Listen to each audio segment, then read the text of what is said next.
ورحمة الله وبركاته.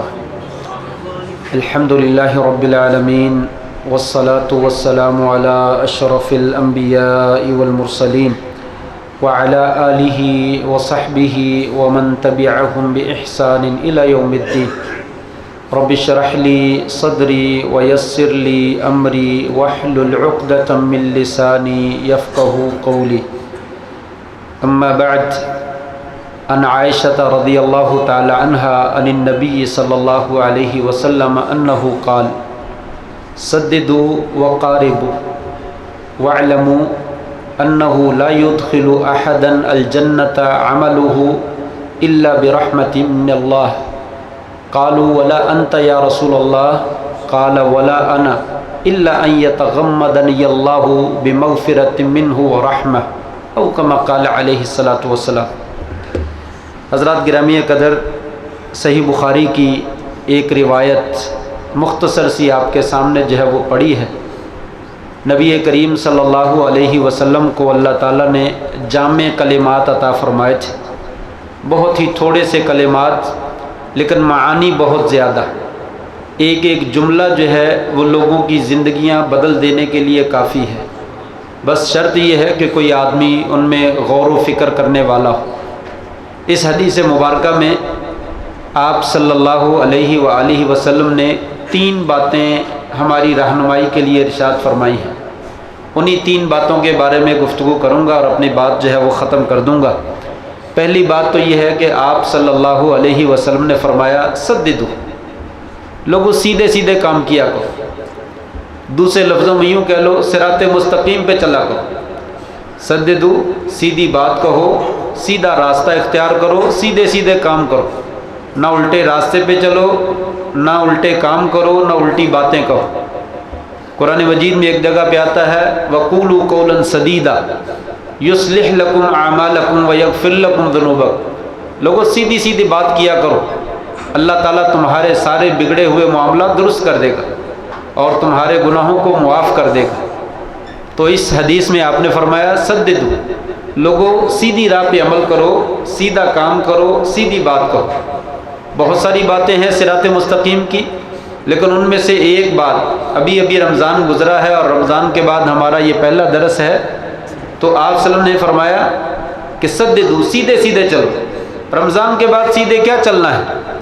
اہل علم کا کہنا ہے جو نیکی قبول ہو جاتی ہے وہ نیکی اپنے پیچھے مزید نیکی چھوڑ کر جاتی ہے. ہم نے یہ جائزہ لینا ہے کیا رمضان کے بعد ہمیں مزید نیکی کی توفیق مل رہی ہے؟ تو سمجھیے کہ پہلی نیکی اللہ کے فضل سے انشاءاللہ قبول ہو گئی. یعنی رمضان کے روزے تو رکھ لیے، بس اب روزے گئے، سارا سال کوئی روزہ نہیں رکھنا، دوبارہ رمضان آئے گا پھر رکھیں گے؟ نہیں، ایسا نہیں. بلکہ شریعت نے کہا شوال کے 6 روزے رکھو، شوال کے 6 روزے رکھو.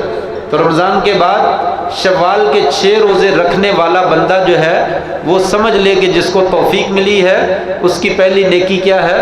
قبول ہو. اس کو دوبارہ توفیق مل رہی ہے. سوموار اور جمعرات کا روزہ، 13، 14 اور 15 تاریخ چاند کی ہر مہینے یہ روزہ، یہ مسنون ہے. چلو ہمیشہ نہ صحیح، کبھی کبھی صحیح، سال میں کبھی کبھی رکھتا رہے تاکہ یہ کہہ سکے کہ یا اللہ صرف میں رمضان میں روزے نہیں رکھتا بلکہ دوسرے دنوں میں بھی روزے رکھتا ہوں، رمضان کے بعد بھی مجھے نیکی کی توفیق ملتی ہے. اسی طرح رمضان میں نمازیں پڑھی، کیا رمضان کے بعد بھی وہی شوق، وہی رغبت، اسی طرح جذبہ موجود ہے؟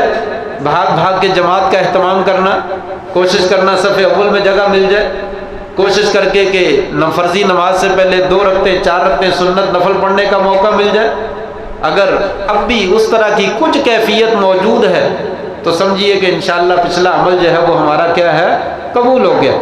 اگر پھر وہی روٹین جو پچھلے سال جاری تھی وہ جاری اور ساری ہے تو سمجھیے پھر اعمال جو ہے وہ ہمارے اوپر سے گزر گئے ہیں. قبولیت تو اللہ ہی بہتر پھر جانتا ہے قبول ہوئے کہ نہیں ہوئے. اسی طرح باقی سارے اعمال کہ مزید نیکی کا جذبہ پروان چڑھا ہے، نیک کام کرنے کا شوق پیدا ہوا ہے، کچھ رغبت موجود ہے تو انشاءاللہ امید ہے یہ سددو ہے. لوگوں سیدھے سیدھے چلو، سیدھی راہ پہ چلو. یہی صراط مستقیم ہے کہ نیکی کے بعد نیکی کرتے چلے جاؤ، برائی نہ کرو. اگر کوئی برائی ہو جائے تو برائی کے بعد پھر نیکی کر لو. یہ سیدھی راہ ہے. نیکی کے بعد برائیاں کرنا یہ تو بالکل الٹ رہا ہے، یہ تو بالکل غلط رہا ہے کہ اپنا بہترین بلڈنگ بنا کر اس کے نیچے جو ہے کڑھاڑے مار مار کر انسان اس کو گرانا شروع کر دے تو لوگ کہیں گے یہ مجنون آدمی، دیوانہ ہے، پاگل ہے، لاکھوں کروڑوں روپے اربوں روپے ضائع کیے، اب اس کو جو ہے وہ برباد کرنا شروع کر دیا ہے، تو یہ عقل مندی نہیں۔ نیکیاں بنا کر اس کی حفاظت مزید نیکیاں کرنے سے ہوتی ہے۔ دوسری بات وقاربو، قاربو کا معنی لفظی معنی تو قریب قریب ہے، لیکن اس کا مفہومی معنی کیا جاتا ہے لوگوں اعتدال اختیار کرو، راہ اعتدال اختیار کرو، میانہ روی اختیار کرو۔ کس چیز میں؟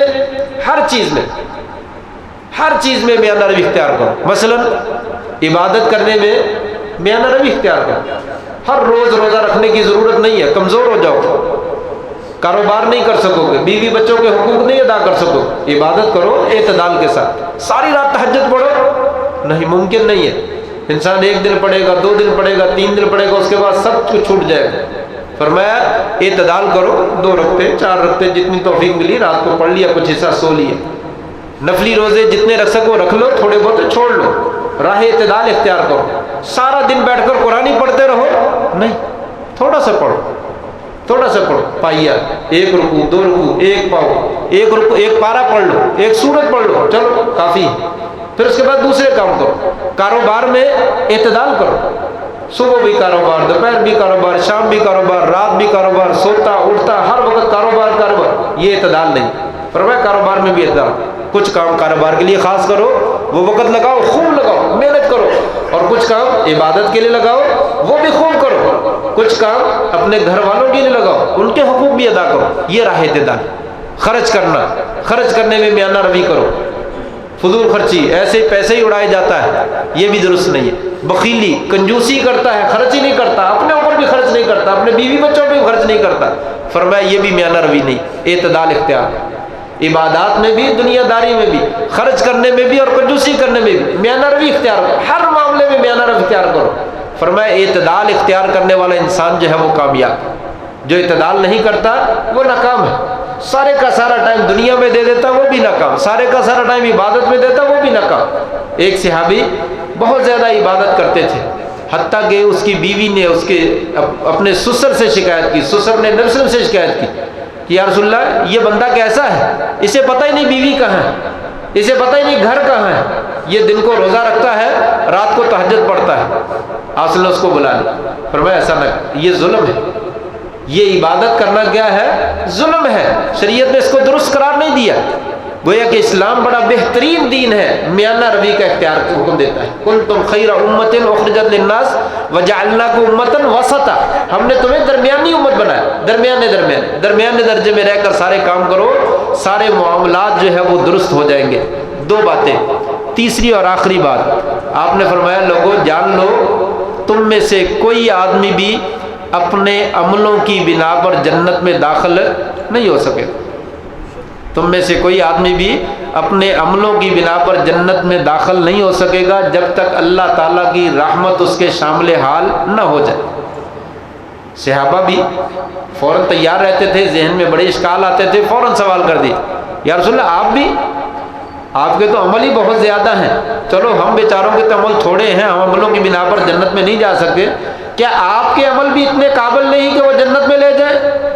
فرمایا نہیں، ولا انا، میں بھی نہیں، الا یتغمدنی اللہ بمغفرت منہ ورحمہ، اگر اللہ کی جانب سے بخشش اور اس کی رحمت نے مجھے نہ شامل حال کیا، مجھے نہ ڈھانپ لیا، تو میں بھی جنت میں عملوں کی بنا پر داخل نہیں ہو سکتا۔ اس لیے یہ عمل کیا ہے؟ سبب ہے، ذریعہ ہیں، انہیں اختیار کرنا چاہیے، لیکن اصل اعتماد اور اصل بھروسہ اللہ تعالیٰ پہ کرنا چاہیے۔ تھوڑا سا عمل کریں، اللہ سے بڑے کی امید رکھیں، تھوڑی سے برائی سے بچ جائے، اللہ سے بڑی امید رکھیں، چھوٹے سے چھوٹا گناہ ہو جائے بہت زیادہ ڈرے کہ یہ معاملہ گڑبڑ ہے، کیونکہ اللہ کی رحمت اگر شامل حال نہ ہوئی تو چھوٹا گناہ جو ہے وہ بہت بڑا بن جائے گا، اور بڑے سے بڑی نیکی جو ہے اللہ کی رحمت شامل حال نہ ہوئی تو وہ کسی کام نہیں آ سکے گی۔ اس لیے نیکی کریے، کیجئے، اس کو سبب بنائیے، گاڑی بہترین کار نئی تیل ڈلوایا ہے، تیل بدلی کیا ہے، ہوا چیک کی ہے، یہ ذریعہ ہے منزل تک پہنچانے کا، شورٹی نہیں ہے یہ منزل تک پہنچانا۔ اس لیے رستے میں کہیں ٹائر برسٹ نہ ہو جائے، انجن خراب نہ ہو جائے، بریکیں فیل نہ ہو جائے، کسی ایسی جگہ پہ گاڑی خراب ہو گئی جہاں پہ مدد کرنے کے لیے قریب میں کوئی آنے والا نہیں پہنچ سکو گے وقت پہ منزل، رستے میں ٹریفک جام ہو گئی منزل پہ نہیں پہنچ سکو گے۔ تو یہ گاڑی ذریعہ ہے لیکن 100% شورٹی نہیں ہے کہ آپ کو منزل مقصود تک جو ہے وہ پہنچا دے۔ اسی طریقے سے عمل ذریعہ ہے، اس کو ذریعہ ضرور اختیار کرو لیکن اصل اعتماد اللہ تعالیٰ کی ذات۔ یا اللہ توفیق بھی تو ہی دیتا ہے اور اس عمل کو اس قابل بھی تو نہیں بنانا ہے کہ اس کے ذریعے سے ہمیں جنت کا داخلہ جو ہے وہ عطا فرما دے۔ آپ نے فرمایا میں بھی اللہ کی رحمت کے بغیر جنت میں داخل نہیں ہو سکوں گا۔ بس یہاں پہ میرے لیے اور آپ کے لیے ایک نقطہ ہے، سمجھنے کی بات ہے۔ پہلے زمانے کے لوگوں کی ایک بات حدیث میں وارد ہے، آپ نے بیان فرمایا ایک آدمی اس نے ساری زندگی بڑی عبادت کی، دن رات ایک کر دیا عبادت میں، تہجدیں پڑھی، نفل پڑھے، نمازیں پڑھی، روزے رکھے، ذکر کیا، تلاوتیں کی، بہت عبادت کی، بلکہ بعض روایات میں آتا ہے اس نے آنکھ جھپکنے کے برابر بھی اللہ تعالیٰ کی نافرمانی نہیں کی، آنکھ جھپکنے کے برابر بھی برائی نہیں کی۔ فوت ہو گیا، اللہ کے دربار میں پیش ہوا تو اللہ تبارک و تعالیٰ نے کہا دیکھو بھی اس کے نام اعمال دیکھو۔ فرشتوں نے کہا یا اللہ اچھی حالت ہے، فرمایا جاؤ اس کو کہو جاؤ اللہ نے تمہیں اپنی رحمت سے جنت میں داخل کر دیا۔ وہ بندہ کہے گا یا اللہ رحمت سے جنت میں داخل کر دیا، میرے عمل کہاں گئے؟ یا اللہ میں نے عمل کیے ہیں۔ کہا ٹھیک ہے عمل کیے ہیں تو اس میں کون سی کوئی ایسی بات ہے، رحمت سے داخل کر دیا پھر کون سا؟ کہا نہیں یا اللہ میں حساب کتاب کرنا چاہتا، تو بھی حساب کتاب لیتا ہے تو میں نے نیکیاں کی ہیں ان کا تو وزن کرے کچھ، کیا نیکیاں اتنی قابل نہیں ہیں کہ وہ جنت میں لے جا سکیں؟ ان کا وزن تو کیجیے، ان کو تولیے تو صحیح۔ اللہ تعالیٰ نے فرمایا ٹھیک ہے حساب چاہتے ہو؟ کہا جی ہاں حساب چاہتا ہوں۔ کہا آ جاؤ، فرشتوں لے آؤ اس کی نیکیاں، ساری نیکیاں اس کے پلڑے میں ڈال دو، ترازو کے ایک پلڑے میں ڈال دو۔ فرشتوں اس کے اوپر میں نے جسم کے اندر بے شمار انعامات و اکرامات کیے، سب کو چھوڑ دو، صرف اس کی ایک آنکھ جو ہے وہ نکالو اور ایک آنکھ نکال کے دوسرے پلڑے میں ڈال دو، ایک آنکھ نکال کے دوسرے پلڑے میں ڈال دو۔ حدیث میں آتا ہے وہ آنکھ جو ہے وہ پلڑے میں ڈال دی جائے گی، اس کا نیکیوں والا پلڑا جو ہے وہ ہلکا پڑ جائے گا، وہ آنکھ کا پلڑا جو ہے وہ بھاری ہو جائے گا۔ فرمایا میرے بندے تو نے جتنی عبادت کی ہے وہ تو میری ایک آنکھ کا شکریہ بھی ادا نہیں کر سکتی، وہ تو ایک آنکھ کا بھی شکریہ ادا نہیں کر سکتی، باقی نعمتیں تو جانتا ہے کہ وہ کتنی ہیں، تو گن نہیں سکتا۔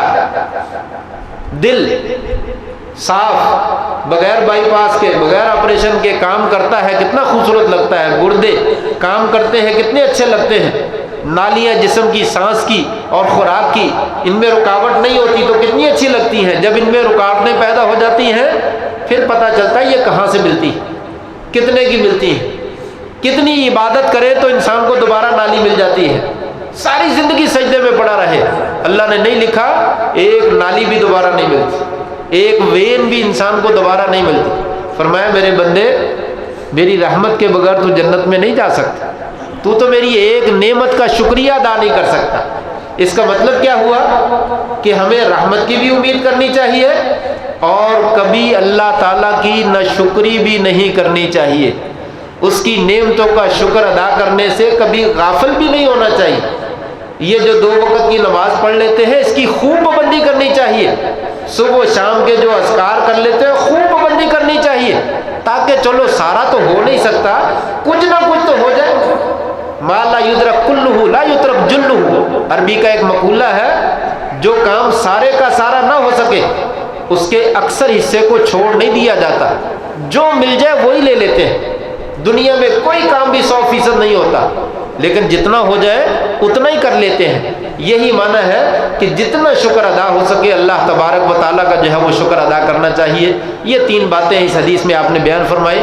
نمبر 1 سدد صراط مستقیم اختیار کرو، لوگوں نیکی کے بعد نیکی کرتے چلے جاؤ، نیکی کے بعد برائیاں نہ کرو، بلکہ برائی ہو جائے تو اس کے بعد نیکی کرو۔ قاربو ہر معاملے میں میانہ روی اختیار کرو، غصہ نرمی، ہمیشہ نرمی بننا بن جاؤ، ہمیشہ غصہ ہی نہ دکھاتے چلے جاؤ، ہر معاملے میں کاروبار میں عبادت میں دنیا داری میں میانہ روی اختیار کرو۔ اور آخری چیز اللہ تعالیٰ کی ہمیشہ رحمت کی امید رکھو اپنے عمل پر، اپنی کوشش پر، اپنی دنیا داری پر کبھی اعتماد نہ کرو، اصل اعتماد جو ہے وہ اللہ تعالیٰ پر کرو۔ اللہ تعالیٰ مجھے اور آپ کو عمل کرنے کی توفیق نصیب فرما دے۔ وآخر دعوانا الحمد للہ رب العالمین۔